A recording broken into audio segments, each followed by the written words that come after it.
Muy bien, como les estaba diciendo entonces, estamos en esta serie que estamos estudiando acerca de el Evangelio en la historia de la iglesia.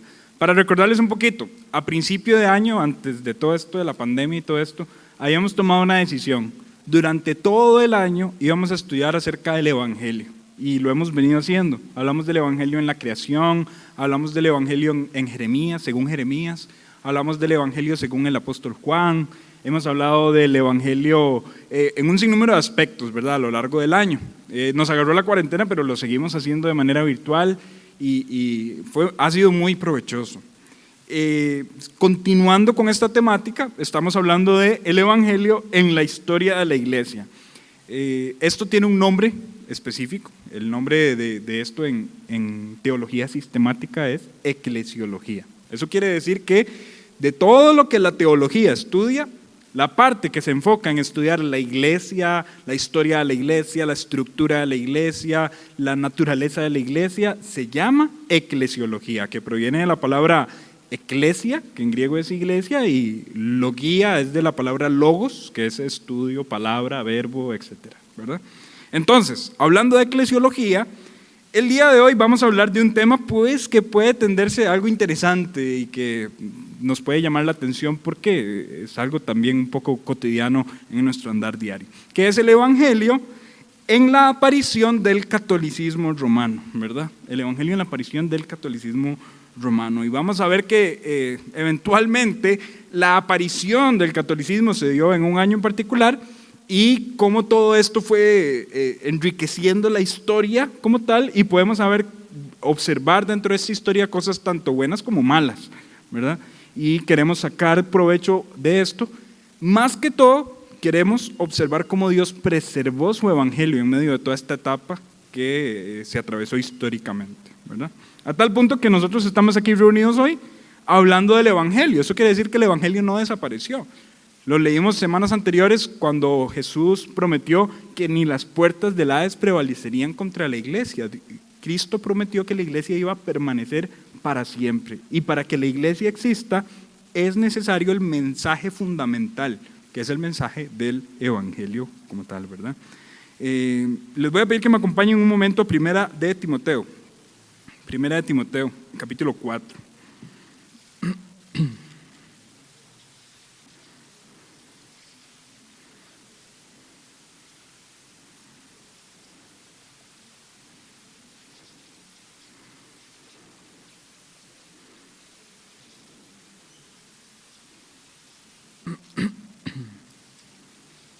Primera de Timoteo, capítulo 4. Y teniendo allí Primera de Timoteo, capítulo 4, vamos a estar leyendo el versículo 6. Primera de Timoteo 4, 6, y ya ahorita vamos a buscar también otro versículo ahí mismo en Timoteo, ¿no? Primera de Timoteo 4, 6, este es el primer texto que vamos a estar leyendo. Muy bien. Dice así, 1 Timoteo 4:6, si esto enseñas a los hermanos, serás buen ministro de Jesucristo, nutrido con las palabras de la fe y de la buena doctrina que has seguido. Y vean esto, desecha las fábulas profanas y de viejas, ejercítate para la piedad, porque el ejercicio corporal para poco es provechoso, pero la piedad para todo aprovecha, pues tiene promesa en esta vida presente y de la venidera. Palabra fiel es esta y digna de ser recibida por todos, que por esto mismo trabajamos y sufrimos oprobios, porque esperamos en el Dios viviente, que es el Salvador de todos los hombres, mayormente de los que creen. Y termina en el versículo 11 diciendo, esto manda y enseña. Esto unido a otro versículo que está también allí mismo en Segunda de Timoteo, Segunda de Timoteo capítulo 3. Segunda de Timoteo capítulo 3, versículo 10, donde dice, pero tú has seguido mi doctrina, conducta, propósito, fe, longanimidad, amor, paciencia, persecuciones, padecimientos, como los que me sobrevinieron en Antioquía, en Iconio, en Listra, persecuciones que he sufrido y de todas me ha librado el Señor. ¿Notaron una palabra clave, una palabra común en estos textos que acabamos de leer? La palabra doctrina aparece allí, ¿verdad? La palabra doctrina proviene de una palabra griega que es didaskaleos, y esta palabra lo que quiere decir es una enseñanza. Y en este sentido lo que Pablo está diciendo básicamente es, primeramente, instando a Timoteo a transmitir doctrina y luego recordándole a Timoteo que esta doctrina que él va a transmitir en algún momento le fue transmitida, ¿verdad? Es una enseñanza que tiene que ir transmitiéndose de generación en generación, podríamos decirlo. Esto es básicamente parte fundamental de la tarea de la iglesia, es transmitir la sana y correcta enseñanza a las demás generaciones para que las demás generaciones tengan acceso al conocimiento de la gracia del Señor y a la salvación que es a través de la fe en el Señor Jesucristo. Esto es importante, es una tarea esencial de la iglesia. No obstante, cuando nosotros hacemos un estudio histórico de la iglesia, nos damos cuenta que hay un momento de la historia en particular donde las verdades apostólicas empezaron poco a poco a degenerarse, ¿verdad? Y precisamente esta degeneración se da por causa de una mezcla entre aquello que nosotros conocemos como cristianismo y aquello que en su momento era paganismo, ¿verdad? Esto tuvo mucho que ver con el catolicismo romano. Me disculpo si alguien aquí tal vez en algún momento ha visitado el catolicismo o es incluso tal vez católico, no lo sé, pero vamos a hablar las cosas tal y como la historia las cuenta. Y en este sentido, todos nos enriquecemos al entender y al conocer la verdad. Jesucristo lo dijo, la verdad os hará libres. Y en ese sentido, buscar la verdad es el mejor trabajo que un creyente puede hacer.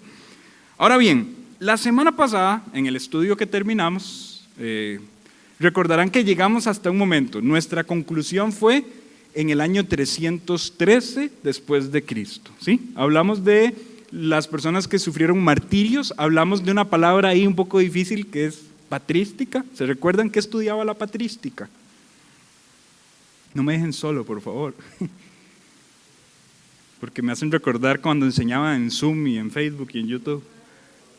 Muy bien, exactamente. La patrística enseña o habla acerca de los padres de la iglesia. Hablamos de algunos de ellos, algunos que incluso fueron discípulos de apóstoles, ¿verdad? Y hablamos de algunos nombres como Clemente de Alejandría, hablamos incluso de algunos mártires como Perpetua y Felicidad, y ahí nos estamos ubicando entre los años 100, 110 después de Cristo, llegando a los años 300 después de Cristo, pero en el año 313 después de Cristo, después del emperador más malo para la historia del cristianismo que ha existido, bonos aquí, ¿alguien se recuerda de ese emperador, del nombre de ese emperador? Que fue malísimo, que hizo algo que se llama la persecución, la gran persecución. El cuaderno de Kelsey probablemente se recuerde. Diocleciano, ¿verdad? Recuerden este nombre, es importantísimo dentro de los temas eclesiológicos. Diocleciano hizo aquello que se llamó la gran persecución, pero después de Diocleciano viene un emperador que empieza a hacer las paces, ¿sí? Y ahí es donde estamos, en el año 313. ¿Cómo se llama ese emperador? Constantino. Constantino es el que firma el edicto para detener la persecución contra los cristianos.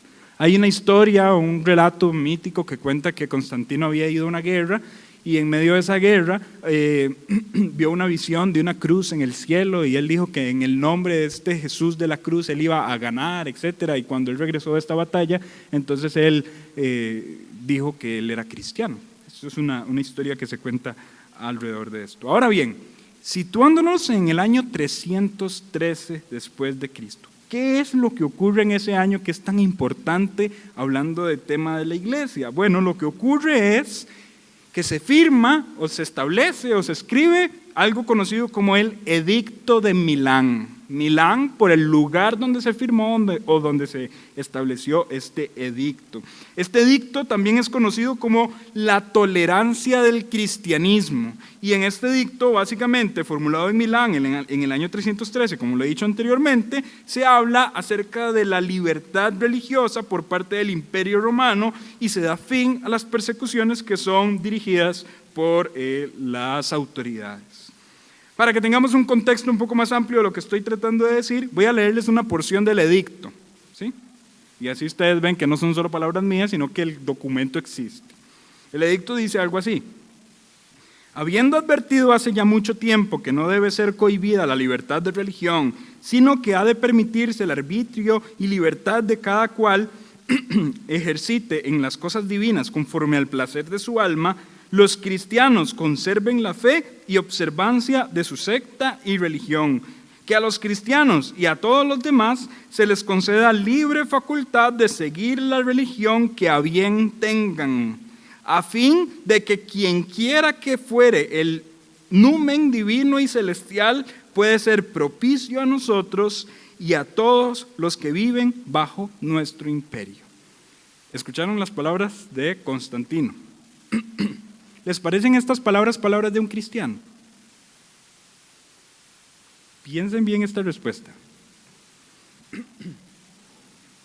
¿Recuerdan algún emperador que haya firmado algo parecido a algún edicto de libertad religiosa donde se exclame que debe haber adoración al Dios verdadero? ¿Se recuerdan del libro de Daniel? De hecho, un día estaba hablando con Dani, ¿verdad? De esto. ¿Se recuerdan las palabras de Nabucodonosor? Cuando firmó aquel famoso edicto donde pidió que se adorara solamente al Dios de Daniel. Pero usted compara afirmaciones como esas con esto que está acá, y esto que está acá parece bastante neutro. De hecho, dice que se abre la libertad religiosa para cualquiera. Y hay una línea que dice, para que sea cual sea el numen divino, nos bendiga. Como diciendo, permitamos que se adore a cualquier Dios, porque no sabemos de cuál Dios va a venir la protección. Esto no suena tan cristiano, ¿verdad? Porque un cristiano definitivamente va a exclamar que el único y santo Dios es el Señor Jesucristo, punto final. Y no hay otro Dios fuera de Él. No hay mediador entre Dios y los hombres, sino solamente Jesucristo hombre. Y esto es algo también trascendental, ¿verdad? Muy bien. Esto es algo de lo que dice el Edicto de Milán, y en cierto sentido el Edicto de Milán contribuyó a la libertad religiosa a tal punto que hubo consecuencias de esto que nosotros observamos acá. Consecuencias que son grandes, algunas positivas y algunas también negativas. Las consecuencias es que a los cristianos como tal se les empieza a devolver sus propiedades, se les empieza a devolver su dinero, sus recursos, y eventualmente el cristianismo llegó a tener una posición imperial. Eso quiere decir, llegó a tener las propiedades que les habían expropiado, el dinero que les habían quitado, los trabajos que habían perdido, todo esto lo recuperan y eventualmente empiezan a tener posición. Tal posición que empiezan a relegar o a dejar por debajo a la religión romana, a la religión tradicional romana. Y el cristianismo empieza a ser más popular que la religión tradicional romana. ¿Estamos claros con esto? ¿Sí? Les advierto que hoy es algo histórico, ¿verdad? Por aquellos, si se están durmiendo, péguense un pellizco, ¿verdad? La religión tradicional romana queda relegada y el cristianismo empieza a tomar posición. Esto eventualmente, como les dije anteriormente, trae consecuencias negativas y positivas. Las consecuencias positivas tienen que ver porque hay un alto a la persecución y hay una libertad de culto, y esto es positivo completamente. No obstante, hay consecuencias negativas, y estas giran alrededor de que la posición imperial del cristianismo se prestó para que poco a poco se fuera adulterando la esencia del cristianismo como tal y se fuese mezclando con la religión romana antigua. Y esto se va a ir observando progresivamente y más adelante vamos a hablar del tema. Pero el cristianismo empezó a mezclarse con la religión romana. Si alguien se preguntaba por qué el catolicismo se llama catolicismo romano, he ahí la respuesta, ¿verdad? Porque nace específicamente de Roma, de una mezcla con la religión romana tradicional. ¿Sí? Muy bien. Ahora bien, esto es el Edicto de Milán, pero pasan algunos años y ya desde el 313 avanzamos al año 325 después de Cristo con otro evento que también es importante dentro de la historia, que se llama el Concilio de Nicea. En el 325 es donde está este concilio, y en el concilio de Nicea se redacta algo que se llama un credo, el credo de Nicea. Esto es un elemento también bastante famoso en detalles de la iglesia, ¿verdad? Y en detalles cristianos. El credo de Nicea. Y el credo de Nicea básicamente es un resumen de los principios básicos de la fe. El credo de Nicea es aceptado por un sinnúmero de denominaciones, católicos, católicos romanos, católicos ortodoxos griegos, algunas religiones protestantes, denominaciones protestantes. Un sinnúmero de personas aceptan el credo de Nicea. La palabra credo es básicamente un resumen y se hace a modo breve y de canto para que las personas puedan recordar esto, ¿verdad? Voy a explicar esto un poco más fácil. Hay una canción, si no recuerdo, se llama así, El Credo, ¿verdad? ¿Alguien la ha escuchado? Es una canción cristiana famosa. Muchas gracias por no dejarme solo, ¿verdad? Sí. Yo creo que hay un grupo de estos populares, Hillsong me parece que la popularizó o algo por el estilo. Y la canción empieza a relatar, yo creo en Dios Padre, yo creo en el Hijo, creo en el Espíritu Santo, creo que tú eres Rey, etcétera, etcétera. Eso es un credo, ¿verdad?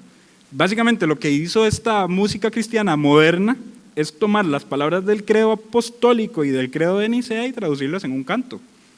Nosotros afirmamos credos en ese sentido. Este credo de Nicea básicamente empieza a resumir los fundamentos de la religión cristiana. Voy a leerles el credo para que ustedes se den una idea de qué es lo que dice originalmente. Este credo, escrito en el 325 después de Cristo, dice así: creemos en un solo Dios, Padre Todopoderoso, Creador de todas las cosas visibles e invisibles, y en un solo Señor Jesucristo, el Hijo de Dios, unigénito, nacido del Padre, es decir, de la sustancia del Padre, Dios de Dios, luz de luz, Dios verdadero de Dios verdadero, engendrado, no creado, de la misma naturaleza que el Padre, por quien todo fue hecho, tanto lo que hay en el cielo como en la tierra, porque nosotros los hombres, que por nosotros los hombres y por nuestra salvación bajó y se encarnó, se hizo hombre, padeció y resucitó al tercer día y subió a los cielos, vendrá a juzgar a vivos y a muertos y en el Espíritu Santo. Y a los que dicen, hubo un tiempo que no existió y antes de ser engendrado no existió y fue hecho de la nada o de la hipóstasis o naturaleza, pretendiendo que el Hijo de Dios es creado o sujeto de cambio y alteración, a estos los anatemiza la Iglesia Católica. ¿Notaron? Eso es un credo. Y aquí voy a explicar algunas cosas del credo. Claramente, eso está tratando de resumir que los cristianos creen en la Trinidad, que la Trinidad es una creencia apostólica y que en la Trinidad se observa la redención a la humanidad. ¿Sí? Cuando termina el credo, termina diciendo que los que no creen en que Cristo es un ser eterno, o sea, los que creen que Cristo es un ser creado, a estos los anatemiza la Iglesia. Esa palabra anatemiza quiere decir que los llaman anatema, los llaman maldito, los llaman que no tienen ninguna parte con nosotros y que se han extraviado de la verdad. ¿Sí? Pero noten lo siguiente, dice, los anatemiza la Iglesia Católica. Alguien lee este documento y dice, ¡ay! Pero está hablando de catolicismo y yo no soy católico. Cuidado, porque para este entonces la palabra católico no se pronunciaba con la popularidad que se menciona hoy, ¿verdad? La palabra católico en este documento no quiere decir una denominación cristiana. En este momento la palabra católico significa universal. Entonces, básicamente lo que el credo está diciendo es, la Iglesia universal o todos los creyentes deben afirmar esto y quienes no lo afirmen sean llamados anatema. ¿Sí? Ok. Vamos poco a poco. ¿Va quedando claro? ¿Todo bien? En este sentido, este credo eventualmente tuvo algunos añadidos, esto en el 381 después de Cristo, y ahí se fue enriqueciendo un poco más para darle un poco más de contexto a las frases que allí se mencionan. ¿Qué tenemos con esto? Que el evangelio se está haciendo popular y que el cristianismo está tomando fuerza en el Imperio Romano. No obstante, lo triste con esto es que la fuerza se mezcló con ambición y con traición. O sea, esa fuerza que el cristianismo estaba agarrando se mezcló con ambición y con traición, y por otro lado también, no podemos obviar esto, se mezcló con una tradición religiosa. Y esto ocasionó que se comenzara a adulterar la esencia del cristianismo bíblico. Ok, palabras resumidas. Mucho cuidado con las tradiciones. Vean que las palabras del apóstol Pablo a Timoteo es: persevera en la doctrina, enseña la doctrina que usted ha guardado de mí, pero no necesariamente esta doctrina es lo mismo que algo tradicional, porque la tradición ha sido lo que más ha llegado a corromper la iglesia. Cuando nosotros creemos algo simple y sencillamente por tradición, puede ser que nos hayan inculcado por tradición un error, que nosotros no estemos analizando objetivamente y que nos estemos extraviando de la verdad. ¿Queda claro esto? Ahora bien, el movimiento religioso romano acepta el cristianismo como su religión, pero empieza a empatarlo con algunas prácticas tradicionalistas. Y entonces se empiezan a desviar del evangelio y empiezan a abrazar la tradición católica romana. Bueno, esto nos da un poquito de luz también para entender el catolicismo del día de hoy. ¿Cuántos de aquí conocen a una persona católica? Levanten la mano. Muy bien, pueden bajarla. ¿Cuántos de aquí conocen a una persona católica que profese realmente día a día su catolicismo? Fueron menos manos, ¿verdad? ¿Cuántas personas dentro del catolicismo conocemos que no profesan profundamente su catolicismo y que simple y sencillamente empiezan a reproducir tradiciones? Yo he conocido así personas. En el cole, yo recuerdo amigos míos que iban a hacer la procesión, ¿verdad?, a Cartago, y iban en un fiestón ahí fumando y tomando. Y ahí se prestaba para el fiestón. Y la pregunta es: ¿y por qué iban a hacer eso? Porque probablemente era una tradición. Muy pocos cristianos hacen una práctica, muy pocos católicos hacen una práctica exhaustiva de su religión como tal.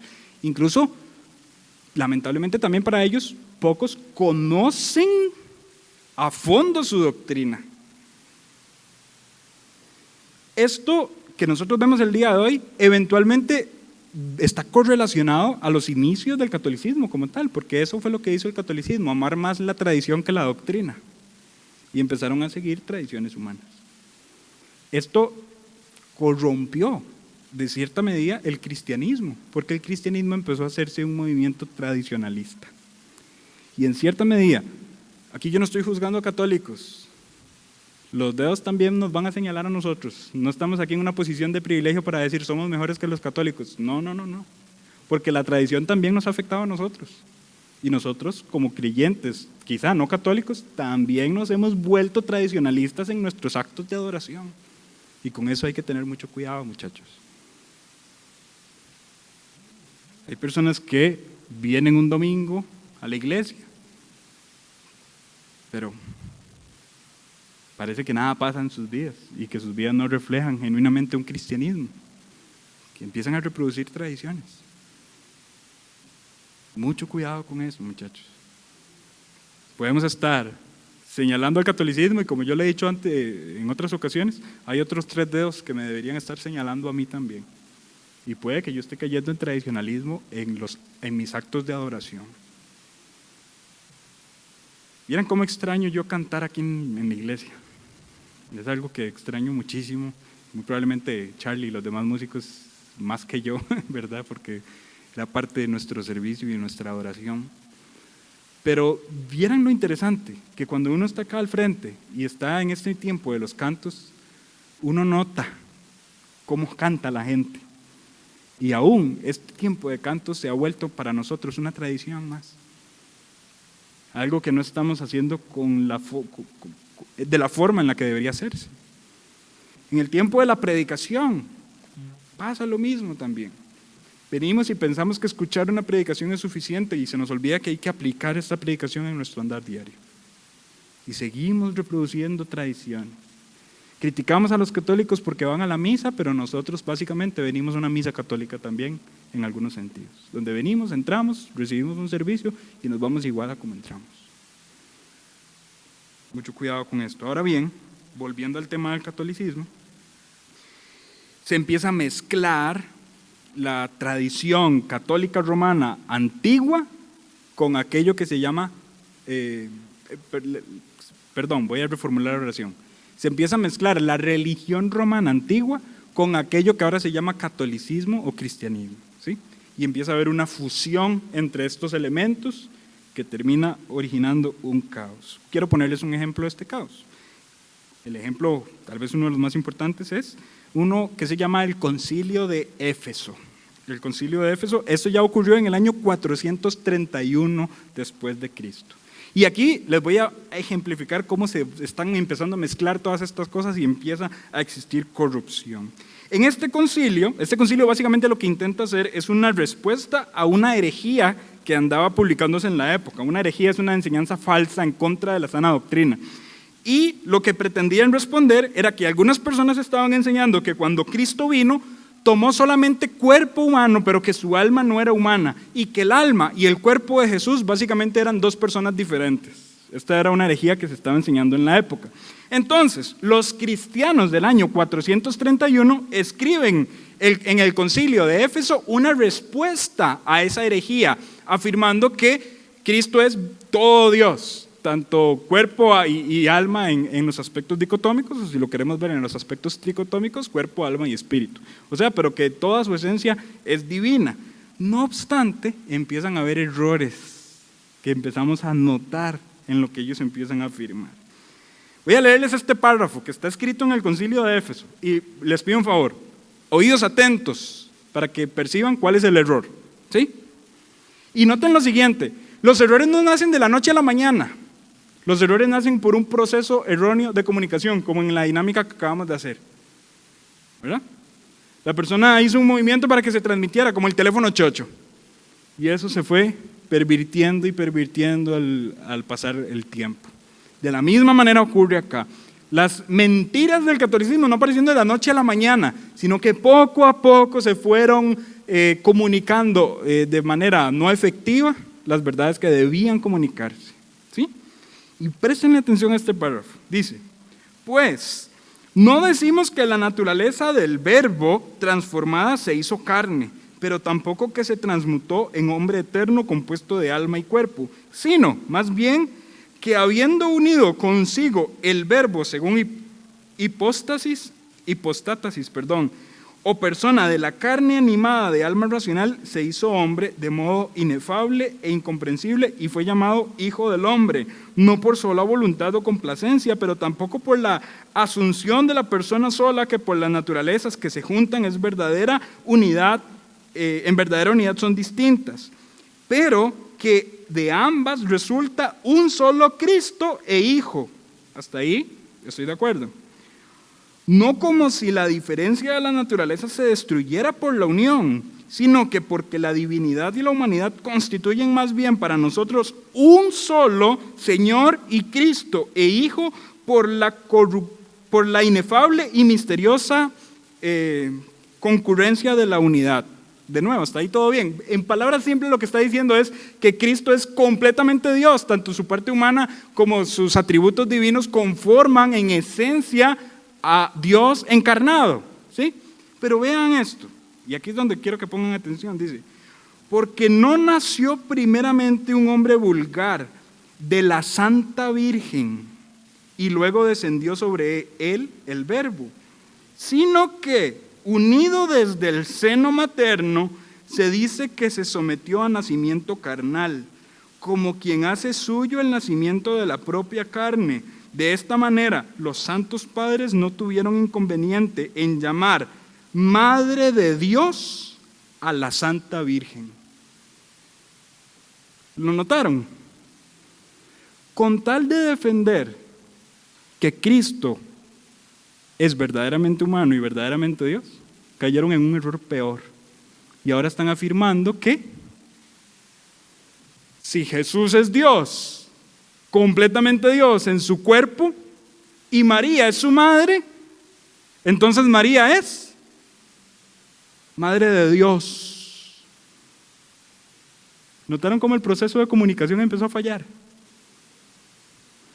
El mismo concilio afirma lo siguiente: si alguno no reconoce que Emmanuel Cristo en verdad es Dios y la Virgen Santa es la Madre de Dios, él debe ser juzgado. Y el mismo concilio dice: María es el esposo del Espíritu y ella debe ser honrada como la esposa del Espíritu Santo. ¿Qué es lo que tenemos aquí? Que quisieron hacer algo bueno y le salió algo malísimo y empezaron a darle una posición de deidad a María. ¿Desde cuándo en la historia se le empieza a dar una posición de deidad a María? Ya usted tiene una respuesta. Desde el año 431 en el concilio de Éfeso. Nunca antes del año 431 para atrás, nunca se había adorado a María. Hasta ese año. Entonces tuvo que haber algo mal ahí. ¿Estamos claros con esto? Y ahora usted ve el catolicismo moderno y usted ve cuánta importancia tiene María dentro del catolicismo. Prácticamente que como una intercesora de los pecadores, y empezaron un montón de doctrinas que giran alrededor de María, como la Inmaculada Concepción de María. Esto no es solo una frase católica, es todo un concepto teológico. Básicamente está diciendo que María nació sin pecado desde la concepción. Y así sucesivamente. María, la buscan afuera. Muy bien. Y vean cómo va el proceso, degenerándose. Cada vez que va pasando la información, va degenerándose poco a poco la información. Pero no olviden lo que yo les había dicho antes. Todo este proceso de degeneración es porque se está mezclando ¿qué? La religión romana antigua con el cristianismo de ahora. Y están agarrando una mezcla. Y todavía, para añadirle a esto, hasta el año 600 es los primeros indicios donde se ven registros de adoración explícita a María, hasta el 600. Aunque desde el 413 ya había un concilio que lo afirmaba, hasta el año 600 se empezaron a redactar documentos de adoración. Como por ejemplo el siguiente. Ave María gratia plena, eso está en latín, ¿verdad? Dominus tecum benedicta tu in mulieribus. Tal vez en latín usted dice, ¿qué quiere decir todo eso? Pero tal vez en un acto cívico de su escuela o colegio, usted reconoce estas palabras en español. Dios te salve María, llena eres de gracia. ¿Alguien creció en el catolicismo acá? Sí, reconocen estas palabras, entonces muy bien. Dios te salve María, llena eres de gracia, el Señor es contigo, etcétera, etcétera. ¿Alguien sabe cómo se llaman estas palabras o en su nombre original? Para nosotros los ticos esto se llama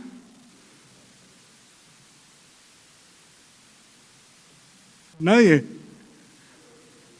No, eso no es el Ave María. Para nosotros los ticos, nosotros lo conocemos como el Dios te salve María, ¿verdad? Porque así empieza. Pero su nombre original es ora pro nobis. Y el ora pro nobis quiere decir ruega por nosotros en latín, o ora por nosotros. Vean que este título, ora pro nobis, me está dando la idea de que María intercede por mí. De hecho, esto es lo que afirma esta oración. Diciendo en el párrafo exactamente, Santa María, Madre de Dios. Esto en latín es Mater Dei. Y ahorita les voy a explicar este término. Ruega por nosotros pecadores ahora y en la hora de nuestra muerte. ¿Notan la profundidad de lo que esas palabras quieren decir? Pero en el acto cívico, su compañero católico, o tal vez usted dentro del catolicismo ni siquiera pensaba en esas palabras, nada más las decía sumamente rápido a la velocidad de la luz. ¿Cuál rapero estadounidense se va a comparar a usted diciendo el Dios te salve María? ¿Verdad? Simple y sencillamente lo repetía. ¿Por qué? Por tradición, como hemos venido hablando. Es una tradición que se repite y se repite, pero está reproduciendo mentiras. Esto aparece en el año 600 después de Cristo. Llama la atención que en todos los años anteriores no haya habido una adoración explícita a María.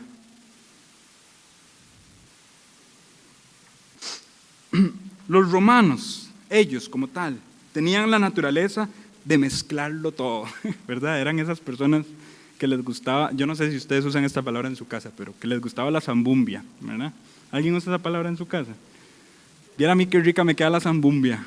Yo agarro el desayuno y el almuerzo y ahí ya tenemos la cena, con arroz y salsa Lizano que no puede faltar, y ahí ya tenemos una buena zambumbia, ¿verdad? Eso, el catolicismo romano era experto en zambumbias. Y lo que hacía era mezclarlo todo. De hecho, si a usted le gusta un poquito la historia, usted se dará cuenta que todos los dioses romanos son dioses griegos con otro nombre.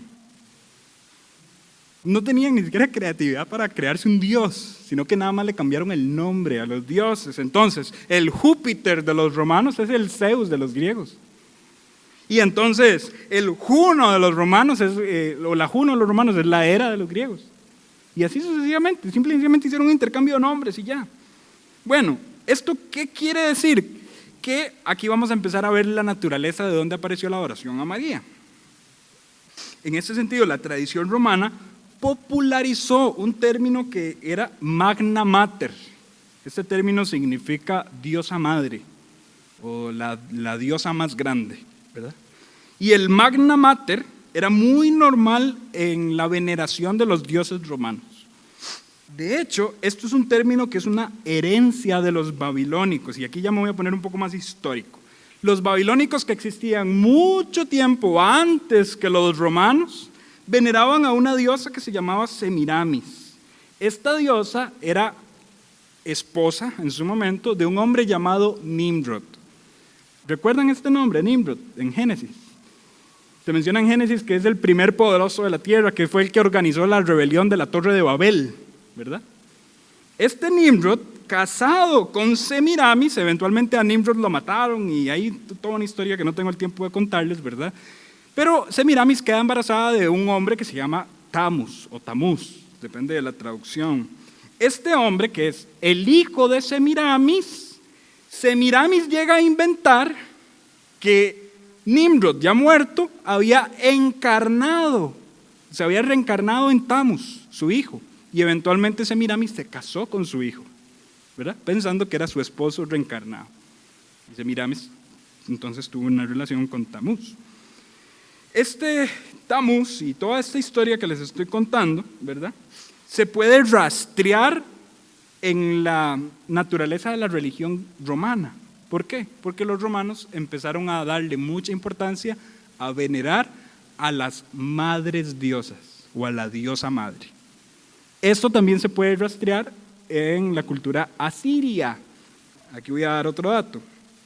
¿Han escuchado la palabra Osiris? Solo los que fueron escatos en su momento, ¿verdad? Y andaban en la patineta ahí, dándole. Se compraban las tenis Osiris y ¡wow! ¡Qué buena marca! Y eso ha sido lo más que usted ha escuchado, Osiris. Bueno, Osiris sería el equivalente a Nimrod en la cultura siria. Y Isis sería el equivalente a Semiramis en la cultura asiria. Al fin y al cabo, lo que nosotros tenemos en Roma es una copia de la copia de la copia de la copia de la copia. Y los romanos entonces empiezan a venerar al Mater Dei, a la Madre Dios o a la Magna Mater, a la Madre más grande. Y esto se va transmitiendo generación en generación a tal punto en que se llega a adorar de esa manera a una diosa llamada Venus, que en la cultura, esta es la diosa romana, pero en la cultura griega esta diosa es Afrodita, lo cual termina siendo un hábito romano. Los romanos empiezan a adorar a la Madre Dios o la diosa madre, ¿sí?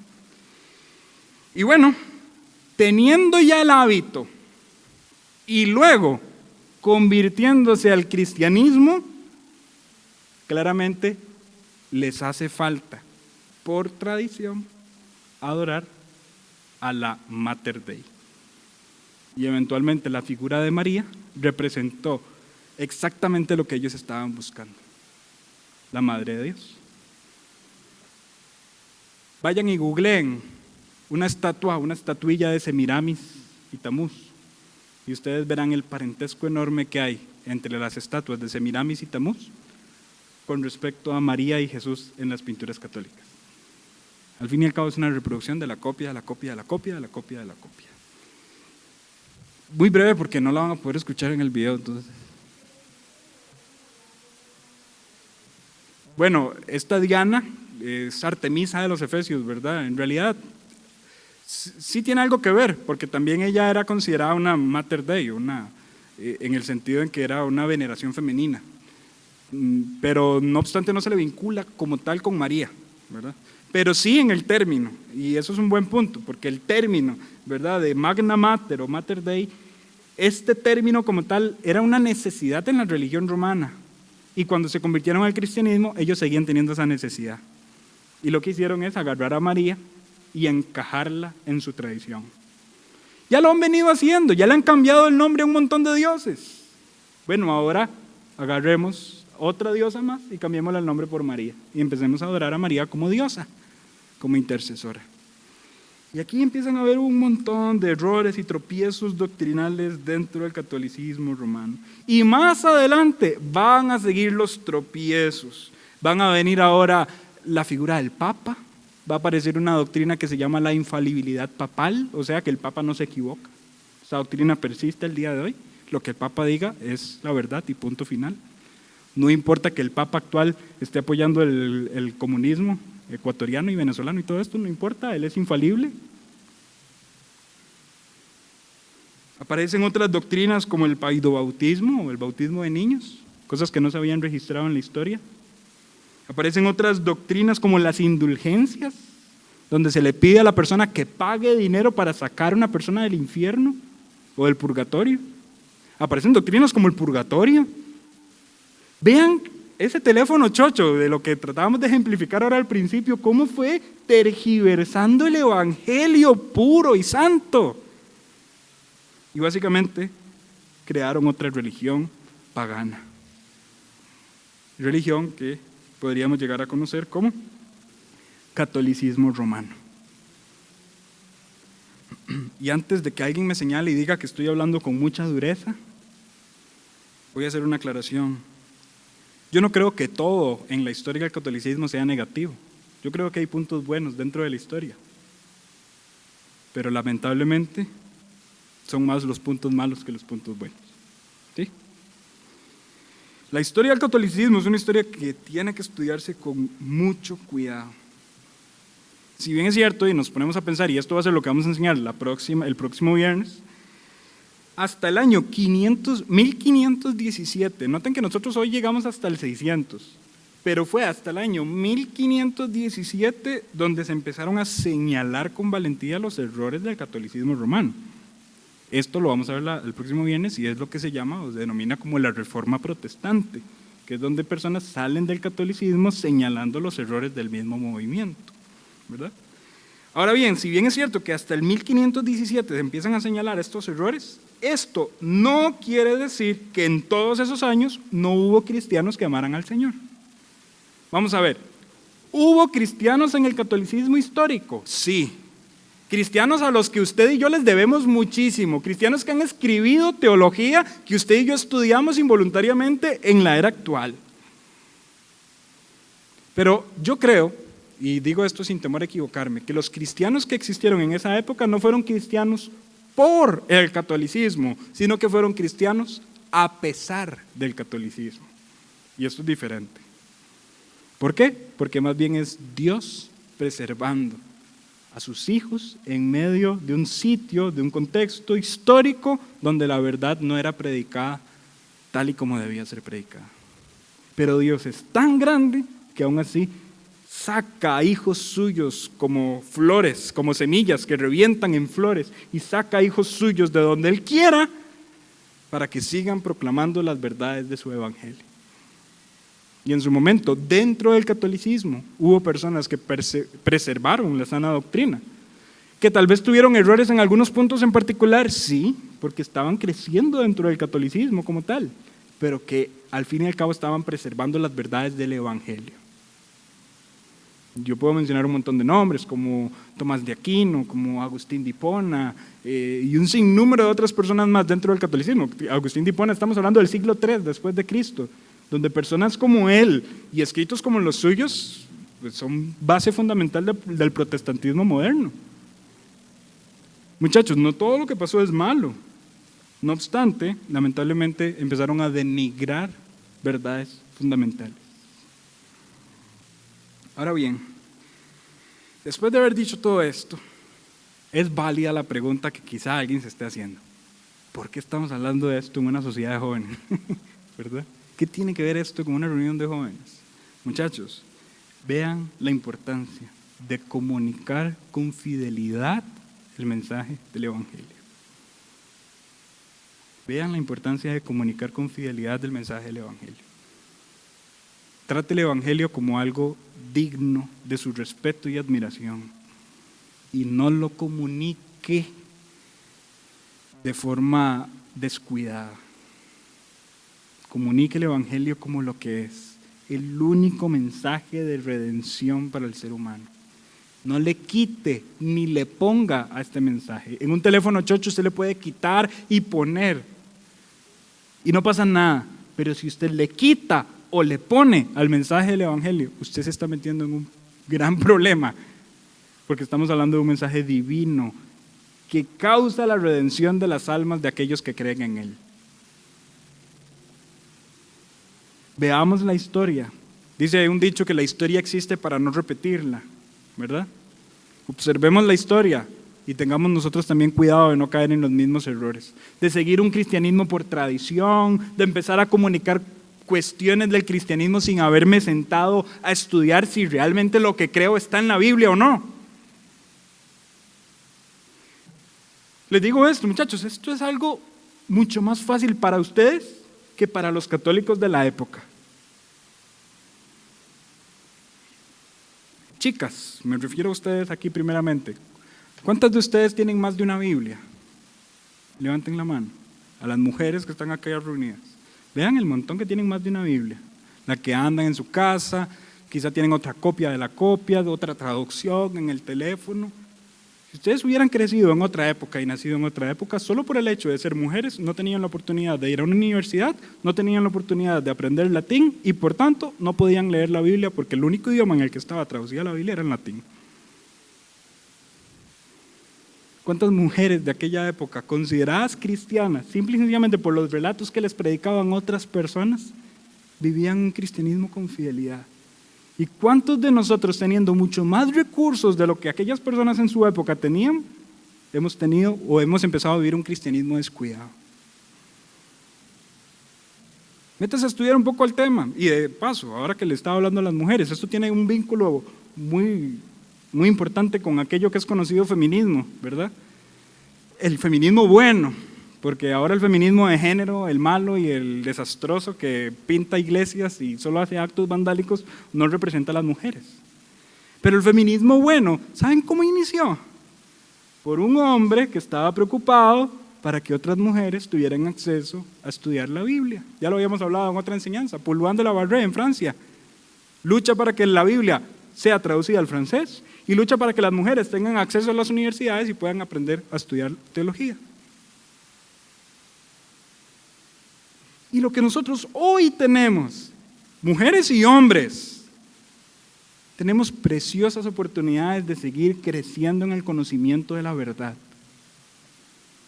Y lo triste es que desaprovechamos esas oportunidades. Esto no puede ser así, muchachos. Tenemos que meternos con ganas a estudiar la palabra de Dios para comunicar efectivamente la palabra de Dios y que las próximas generaciones tengan un evangelio puro en sus oídos. Pero al fin y al cabo, después de haber dicho todo esto, reconozco que esto no depende de nosotros. Si nosotros llegáramos a fallar, Dios es completamente poderoso para preservar su evangelio a pesar de los errores de la humanidad. ¿Qué más ejemplo que la historia del catolicismo romano? Donde Dios preservó su evangelio a pesar de la cantidad de errores que se empezaron a predicar en la época. Yo oro mucho, y se lo digo yo como esposo, como padre de familia, Cuando paso tiempo con mi hijo, con Felipe, yo oro mucho para que cuando él crezca, él vea una iglesia sana donde se le predique el evangelio con fervor. Es más, yo oro para que mi hijo Felipe sea un gran predicador del evangelio. No le pido a Dios que sea pastor o no, al fin y al cabo eso es decisión suya, pero sí le pido al Señor que él sea un gran predicador del evangelio. Pero ¿cómo él va a llegar a ser un predicador del evangelio si yo no le transmito el evangelio? Futuras generaciones empiezan a venir y a venir y a venir, las cosas empiezan a cambiar. Los memes de que ya me siento viejo empiezan a aparecer, las fábulas de que me hacen sentir, uy, qué viejo que soy. Y las generaciones vienen naciendo y naciendo y naciendo y naciendo. Les estamos transmitiendo el evangelio correcto, estamos preservando el evangelio verdadero y correcto. Estamos siendo utilizados por Dios en ese sentido. Analicemos todo esto, muchachos. Estudiar la historia del catolicismo romano no es solamente para señalar al catolicismo, también es para escarmentar sobre nuestras cabezas. Tengamos cuidado de no estar transmitiendo apropiadamente el mensaje del evangelio. Y bueno, ese es el mensaje para hoy.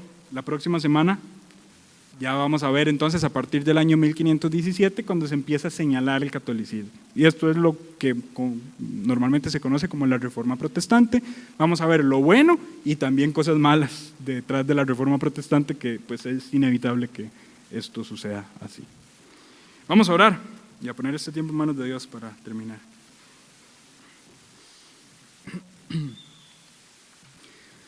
Gracias, Señor, porque tú eres bueno con nosotros, porque nos has permitido, tal vez no ha sido un estudio expositivo de un texto bíblico como tal vez nos hemos metido mucho a hablar de historia, pero Señor, al fin y al cabo también es útil, y comparándolo con aquellos consejos que el apóstol Pablo le dio a Timoteo, nosotros queremos también ser esas personas que preserven la sana doctrina en los ejercicios de la vida de la iglesia y de la vida moderna. Ayúdanos, por favor, a ser predicadores del evangelio bíblico, del evangelio correcto, no adulterado.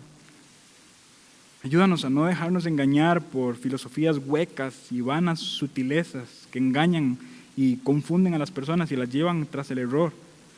Ayúdanos a querer alimentarnos día tras día del evangelio bíblico. También te pido, Señor, que no solamente queremos tener ansias de conocer más el evangelio, sino que puede que haya alguien aquí que ni siquiera haya creído aún en el evangelio bíblico. Si hay alguien así, Señor, yo te pido que tú quebrantes su corazón, que tú le hables, que tú le ayudes a analizar su vida, a ver si realmente ha creído o no en el mensaje de que tú eres Dios, viniste al mundo, moriste la muerte que nosotros merecíamos morir, viviste la vida que nosotros no podíamos vivir, una vida perfecta y sin pecado, para hacer el sacrificio perfecto, para todo aquel que cree en ti. Si hay alguien que no ha creído en ti el día de hoy y está en esta condición de incredulidad, Señor, por favor, háblale a sus oídos, quebranta sus corazones. Ayúdalos a caer de rodillas ante tu señorío. Y los que ya hemos creído en ti, somos tus hijos, Señor, ayúdanos a tomar en serio la predicación de tu palabra, a tomar en serio la propagación de las verdades bíblicas. Ayúdanos a alejarnos de un cristianismo que se rige en la tradición. Ayúdanos a observar que a la luz de la historia siempre la tradición como tal fue desastrosa, tuvo consecuencias desastrosas. Ayúdanos a ver esos ejemplos y trabajar para nuestro cristianismo. Ayúdanos, Señor. La honra y la gloria sea a ti. Gracias por los muchachos que vinieron el día de hoy y te pedimos que también nos lleves con bien a nuestra casa. Oramos en el nombre de Cristo Jesús. Amén.